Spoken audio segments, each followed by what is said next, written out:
where I want to start with this is the bad stigma in sales, right? So for many, many years in sales, we've had a bad stigma of commission chasing salespeople that care nothing more than closing the deals. Unfortunately, something that we have to carry in the industry. Let's even take it a step further. I mean, imagine going back to when we were at school. We come home and we say to our parents, "Hey, mum, dad, I'm really excited. I want to be a salesperson when I'm older." The shock that would have brought into your family, right? Probably a very fictional scene, but let's just imagine that. What they might have said is, "Why don't you focus being a doctor, a lawyer, an accountant," something like that, one of these profound professions for many, many years. Now, fast forward to today, I think that stigma is starting to lift, it's starting to change. And actually, we're having a positive light shone on our industry and the way it's going. There's many reasons behind that. Something like sales confidence is certainly a good one, but I think one of the biggest innovations behind that is tech. The decades we have seen exponential innovation growth, and despite the bad ships of 2020, it was certainly an enabler for tech and what we've seen. Within that, it's created enormous opportunity across all professions, from developers, designers, customer success, and many more. But some of the pack that is really leading it and pushing it is salespeople. It's really transformed the sales career, in my view, and certainly what we've seen, that salespeople are certainly earning well into 6 figures in this career. And the rare few, those unicorns, breaking into 7 figures. I've not quite been there myself yet, but I certainly would love to get there.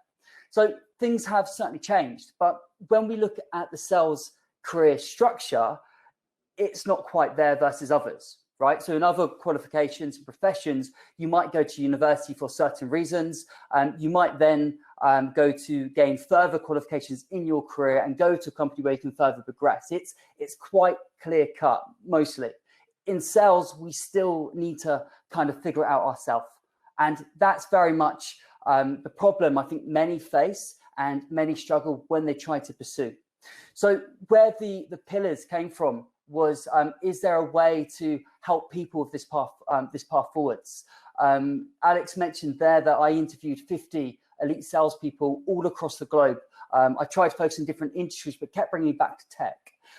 What I'm really proud to say is that all 50 validated this hypothesis I'd identified of what the elite sales career is and what those pillars are. All of them had developed those the pillars in their career, and it's helped them to push forwards, achieve the top of the ranks, and they continue to develop them. It's something not everyone realize they're doing, but when you understand what they are and focus, you can certainly move faster. So what are the pillars? I've never actually shared the pillars in a talk before. They are in the book, but today's the first time. So the pillars, there's 5 to be aware of. Number 1 is heart of the action. What I mean by that is, think of where the innovation, the disruption, the momentum is. That's the heart of the action. And that's where you want to place yourself, because you can ride that wave and push yourself forwards. Now, in that place, become an expert, right? Our buyers expect it of us, not to be a salesperson pushing a product, but someone who understands the unique business problems can help them resolve them. Number 3 is, you are a salesperson. Never forget that. So become a student of sales. It's a profession. There are skills to learn. There are methodologies to learn. There are ways to do things to learn. Become a student of sales and develop into that professional you can become. 4 is career ownership, right? So we are only limited by our own ambition, determination, and drive to succeed. Sometimes we find ourselves in a company where we might have reached the peak. That's a great time to move on. So it's your career path, own it. And 5 is mentorship. Mentorship is simply the act of asking for advice from someone that's more experienced than us on the topic. That can be as big as, how do you plan your career? It can be as small as, what's the best way to open a cold call? The reason it's the 5th pillar is because it's present in every single aspect. Now, there are supporting behaviors around the pillars, and there are further points to it, but I just wanted to put that in context today of what they are. Now, many of you may already think about these and how you bring that to your career, and have maybe already written things such as the heart of the action. But I want to do a simple exercise today, and something to think about that you can take away today. And many of you, again, have probably already thought about this. It's ultimately, where do you want to be in your career and in your life? Why do you want to be there, and by when? For some, that could be as far as 10 years or more. It could be much shorter, 5 years, 3 years. The point being is, it's somewhere you are aiming towards and trying to get to and fighting to get to. And of course, rewind that back to where you are today, a frank, honest review and looking at your current situation. How do you move forward? Because then you have a direction and a path. And I'm sure many people do that. But now looking at the pillars, what can we do with that is if you can place yourself where that disruption is happening, that innovation, and a lot of that is around customer experience, it's around big data, it's around AI and various other things within. If you can place yourself there in a good company, you're going to move faster forward than you might have otherwise. And the next is position yourself for growth. What do I mean by growth? Perhaps you step into a company as a very senior person or somewhere in between, but on your team. Think of a company where your peers are maybe much more senior than you, but you're on their level to join the team. That's a place for growth, where you can go somewhere and develop your skills, have that mentorship, have these people around you and grow. That's where we see our biggest successes. You combine those two things and you look at your career path, you will move faster forwards than perhaps your peers might.